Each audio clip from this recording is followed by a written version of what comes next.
Hey lovelies, how you doing? So I wanted to come on here and talk about this Sha'carri Richardson. Is that her last name, honey? As well as this Wendy Williams and Tabitha situation. Okay, so this will be like a melanated mashup.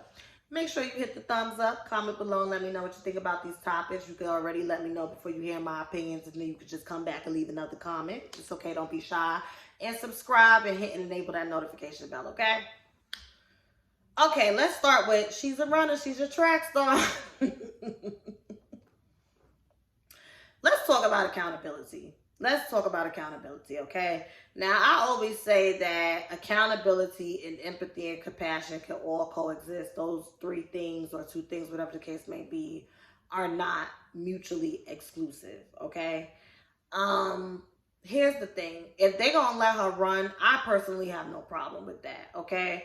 But in life, there are rules and regulations. And see, what people need to understand is in life, you're always going to find yourself in a situation, whether it be voluntarily or involuntarily, where you have to move accordingly until you can move on your own accord. And what I mean by that is, yeah, when you get to the meat and potatoes of the situation, racism is at play when it comes to these laws and stuff and, these random tests and whatnot. But when you sign up to be a professional athlete, even in college, and they tell you these are the rules, you are to follow them. Period, point blank. You know what the rules are. You sign on the dotted line. You become this professional athlete. You know what the rules are. Now, my mom just passed away in March, okay? My mother just passed away in March, right? I still had to pay rent. I still had to pay my phone bill. I still had to make sure I was registering for classes. I still had to handle business. And see, yes, you will come across people that will be empathetic. They will give you some wiggle room. They will extend you some grace. But let me tell you something, and I always tell this story. When I went away to college, I was in this HEOP program, Higher Education Opportunity Program, which is for students of color who come from, lower income backgrounds. And basically you get a scholarship. I was going to a PWI. I was going to Canisius. And the prerequisite to being in that program and having that scholarship is basically you have to come up a month before school starts and do like this educational boot camp. And I remember my English professor, Professor Blum, that was his name, this white man, super cool, super fucking cool. Best professor I ever had in English, okay? He said to me, because I used to have a chip on my shoulder, I was mad at the world. Me and my mother had a nasty relationship. She was trying to prevent me from going to college. When you gotta get your paperwork together and have your parents sign off on shit and submit their income and shit, she wasn't doing none of that. I had to jump through hoops to get into college. I almost didn't go to college. I almost actually ended up doing City Year, which is a program where you take a year off and you basically work. You get a food stipend and housing, and then once you complete it, they pay for you to go to college, okay? So I almost didn't even go straight from high school to college. I'll talk about it. If y'all want to hear a story time about that, I'll talk about that, okay? He said, let me tell you something, Miss Harrell. That's my last name. Everybody got a sad story. Everybody got a violent story. When you walk out this door and go into the real world, ain't nobody gonna give a shit. And he's absolutely right. Now, granted, you will find people, like I said, that will empathize with you and rub your back and let you cry on their titties and tell you it's gonna be okay and sing you sweet nothings. And even in the midst of that, you'll have people that will actually mark your ass and purposely do that and then exploit your pain for their weakness, okay? But it's the truth.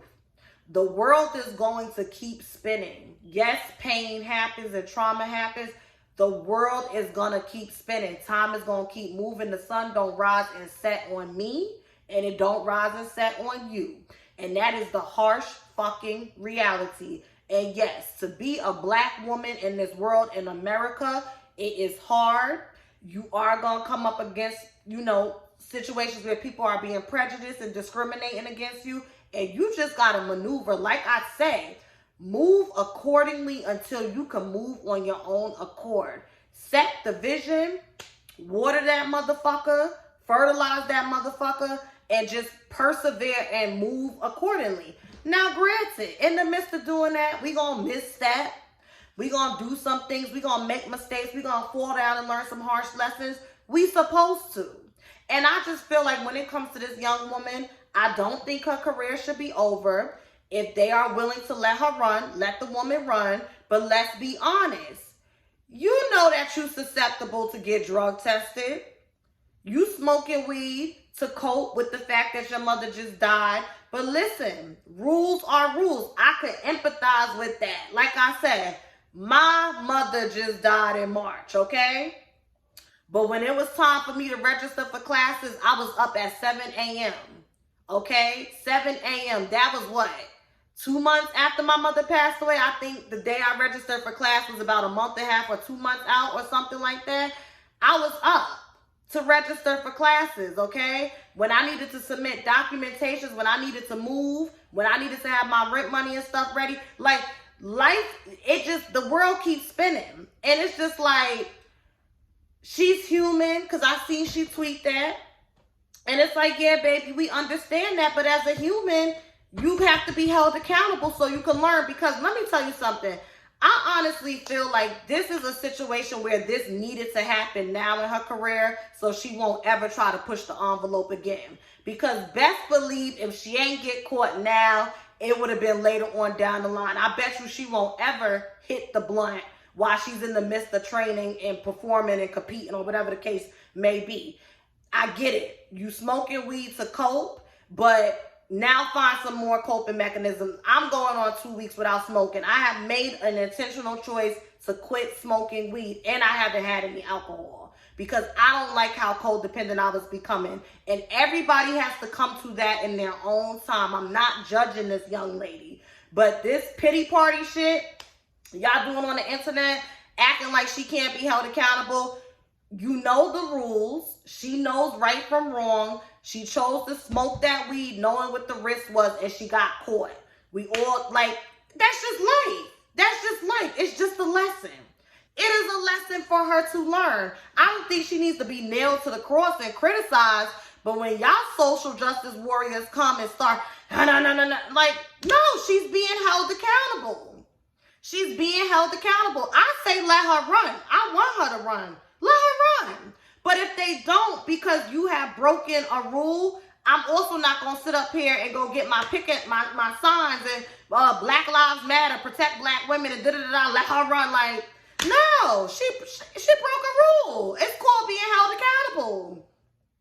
I could empathize with the fact, but this is a lesson she needs to learn. Your pain does not make you exempt from falling in line like everybody else, especially when you know right from wrong and you chose to do wrong. Yes, weed is legal, but have the rules changed when it comes to being a professional athlete? So that's all I got to say about that. I wish that young lady the best of luck.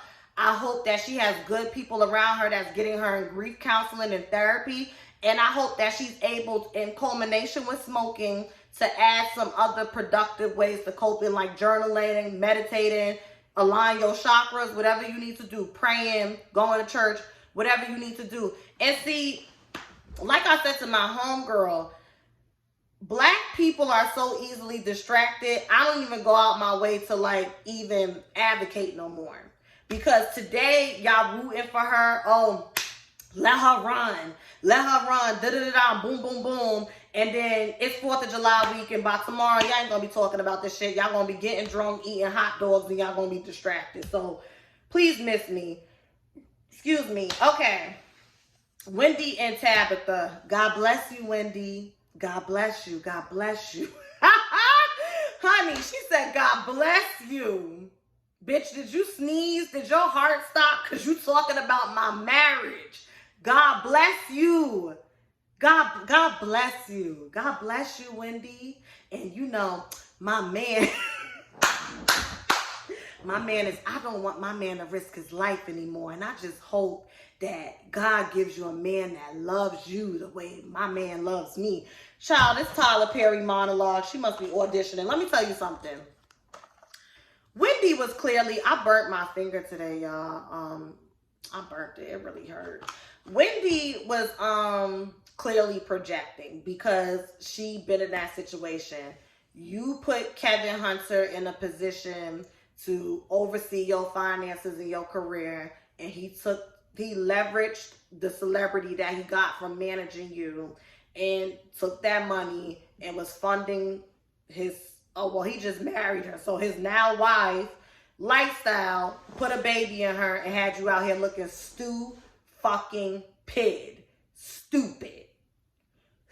Fucking pid. Stupid. Okay? Had you out here looking crazy. Okay, honey? Had to roll them R's. And I'm gonna be honest, Tabitha is the exception and not the rule. I don't think women should retire their husbands, but this is an isolated situation.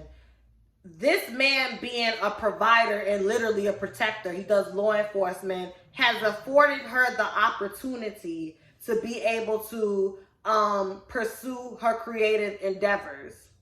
And now finally, watering those seeds is finally hitting on something.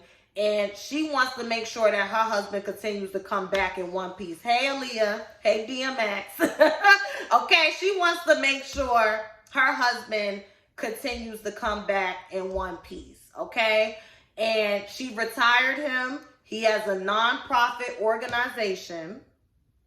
He's going to now put all his energy into that. It's safe. She doesn't have, like, especially in this climate we're living in, she doesn't have to worry about that man getting a bullet in his chest. And yeah, that's just what it's going to be. I seen people arguing like, Tabitha, just keep your marriage offline. You didn't need to do a video and let us know that. You just didn't. And I do agree to an extent to announce that and have him sitting next to you like, like he's your son and you in the principal office, and it do kind of emasculate him a little bit. I'm going to be honest, but I don't have a problem with her retiring her husband under the guise that she presented in the background information. He's been taking care of them for 23 years. He's been taking care of them for 23 years, and now she's in a predicament where she makes a lot of money, and she's like, look, you don't need to be a cop no more. And shit, with her celebrity and him being a cop, what if somebody tries to pick a fight with him just because of who his wife, like that shit could go many ways. So I ain't mad at it. I still love Wendy. She's entitled to her opinion. But God bless you, Wendy. God bless you. God bless you. That shit was funny. But yeah, that's it. I ain't got much of an opinion on it. I really don't. Is there anything else I could throw up in here that I care about? No. It's kind of slow. So y'all have a good day. Let me know what you think about this situation, and I will be back